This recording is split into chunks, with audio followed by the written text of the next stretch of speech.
Oi, gente, tudo bem? Aqui é o Rodrigo e agora eu vou fazer a questão 11. Eu tive alguns probleminhas com a questão 12. Ela ia ficar junto com a 11 nesse vídeo, mas eu vou liberar já a 11 e tentar lançar a 12 depois. Um eletrodo de membrana para fluoreto é usado na titulação potenciométrica associada ao calomelano.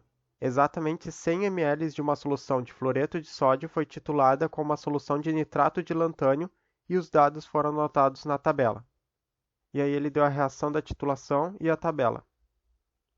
Letra A. Calcule o ponto final pelo método analítico. O método analítico é esse que a gente faz a primeira e a segunda derivada e depois calcula por semelhança de triângulos. O princípio é a derivada. Se tu pegar o gráfico da titulação potenciométrica e fizer a segunda derivada, tu vai ver que o ponto final da titulação, ou ponto de equivalência, é exatamente onde a reta passa pelo eixo x.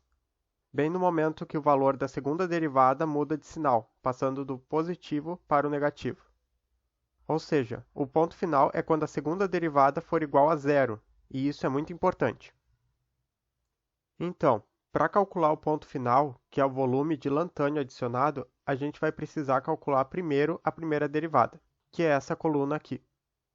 A fórmula do cálculo é essa que está na tabela. ΔE sobre ΔV, ou seja, o potencial final menos o potencial inicial sobre o volume final menos o volume inicial. Por exemplo, para o primeiro valor, tu vai pegar esses dois potenciais aqui e subtrair final menos o inicial. E vai pegar esses dois volumes aqui e subtrair também embaixo. E o resultado vai ser 0,00333. Aí tu vai fazer o mesmo cálculo com o resto da tabela para achar os valores da primeira derivada. E para que serve a primeira derivada? Para nada, a gente só usa ela para calcular a segunda derivada. E a gente vai calcular ela do mesmo jeito que a gente fez para a primeira. Pega esses dois valores, faz o final menos o inicial, dividido pelo volume final menos o inicial. E aí o primeiro valor vai ser esse daqui. Ah, mas não é para elevar ao quadrado? Por que na tabela está ΔE ao quadrado sobre ΔV ao quadrado? Não, não é para elevar ao quadrado. Esse 2 aí só serve para indicar que é a variação da variação, ou a segunda variação. Não tem nada a ver com elevar ao quadrado. É só para indicar que é a segunda derivada, e é só fazer do mesmo jeito que tu fez para a primeira derivada. E calculando tudo, a gente chega nesses valores. Agora lembra que eu falei que o ponto final é onde a segunda derivada troca de sinal? Esse valor aqui está positivo, e esse está negativo. Então o ponto final da titulação vai estar entre esses valores. Ou seja, o volume final da titulação é algo entre 30,9 e 31,20 ml. E por causa disso, a gente vai pegar esses quatro valores para fazer semelhança de triângulos. Então, tu vai fazer um gráfico pequeno e vai indicar que o valor positivo fica na parte de cima, no ponto do volume 30,9, e o valor negativo na parte de baixo, referente ao ponto do volume 31,20. O ponto final é onde a reta corta o eixo x, então o volume vai ser esse. E aí a gente tem dois triângulos, um menor, cuja altura vai ser o valor positivo e a base vai ser b, que é o que a gente vai calcular, e um triângulo maior, cuja altura vai ser a diferença entre os valores da derivada, ou valor positivo menos o valor negativo, e a base vai ser ΔV, que é a diferença entre os volumes.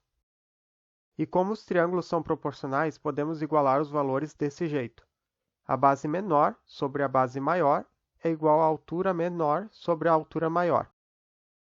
E aí é só substituir os valores. A base maior é 0,3, a altura menor é 0,0167 e a altura maior é 0,1645. E fazendo a conta, a gente descobre que B é igual a 0,013 ml. Mas esse não é o volume final. Se tu voltar no gráfico, tu vai ver que o ponto final x vai ser o volume 30,9 mais o valor da base menor. Então, x vai ser o volume menor mais o valor de B, que é 0,03. E o ponto final da reação vai ser 30,93 ml. E essa é a resposta da A. Letra B. A força eletromotriz da célula é dada pela expressão potencial é igual a K menos 0,0592 vezes log da concentração de F-. Usando o ponto inicial dos dados da titulação, avalio o valor da constante K. Então, ele está pedindo para a gente calcular o valor da constante usando os dados iniciais da tabela, que foi antes de adicionar qualquer volume de titulante. O enunciado falou que a concentração molar de fluoreto de sódio era 0,0395. E antes da titulação começar, a concentração da amostra era a mesma que consta no enunciado. E o potencial da célula era menos 0,1046 volts. Então, colocando esses valores na fórmula e isolando K, chegamos no valor de menos 0,194 volts. Letra C. Usando o resultado obtido em B, determine a concentração de fluoreto após a adição de 50 ml de titulante. Então, vamos usar a mesma fórmula, com a diferença de que agora a gente já sabe o valor da constante. Se tu olhar na tabela, tu vai ver que o potencial após adicionar 50 ml é esse aqui. E a fórmula fica assim. Daí a gente isola log de F-, que vai dar menos 5,17. E aí a concentração de fluoreto vai ser 6,82 vezes 10 elevado na menos 6 molar. Tá, daí na letra D ele inventou de pôr uma questão de equilíbrio. Usando o resultado obtido em C, calcule o valor de kPs do fluoreto de lantânio. Então a reação de solubilidade vai ser essa. Sempre começa com sólido e os íons são os produtos. É o contrário da reação de precipitação. Aí o kPs da reação vai ser igual à concentração dos produtos sobre os reagentes, que nesse caso é 1 porque o reagente é sólido. E essas vão ser as concentrações no equilíbrio, ou seja, depois que a precipitação já aconteceu. Tá, a concentração do fluoreto a gente já sabe. Só que como a gente está fazendo o cálculo com os valores após a adição de 50 ml de titulante, a gente vai precisar calcular a concentração de lantânio que sobrou nesse ponto. Então, até o ponto final da titulação, que foi 30,93 ml, todo o lantânio adicionado era precipitado junto com o fluoreto, e não ficava solúvel. Após o ponto final, o lantânio adicionado era acumulado na solução. Então, se a gente quer calcular a concentração dele, a gente vai ter que pegar o volume titulado e descontar 30,93 ml. Então, são 19,7 ml, que multiplicado pela concentração da solução padrão de lantânio que o enunciado informou, vai dar 0,633 milimols de lantânio. Isso foi o que a gente adicionou e que continua dissolvido na solução.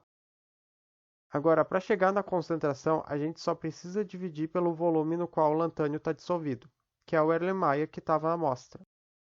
O volume da amostra era 100 ml, mas como a gente adicionou 50 ml de titulante, o volume final vai ser 150 ml. Então, 0,633 milimols sobre 150 ml vai ser 4,218 vezes 10 na menos 3 molar. E essa é a concentração do lantânio no equilíbrio. Então, a gente coloca as concentrações na equação e calcula o kPs, que vai dar 1,34 vezes 10 na menos 18. E essa é a resposta da letra D. Então é isso. Por favor, podem me chamar, viu? Enquanto os outros vídeos não estão saindo, vocês podem entrar em contato se tiverem alguma dúvida. Um grande beijo e bons estudos!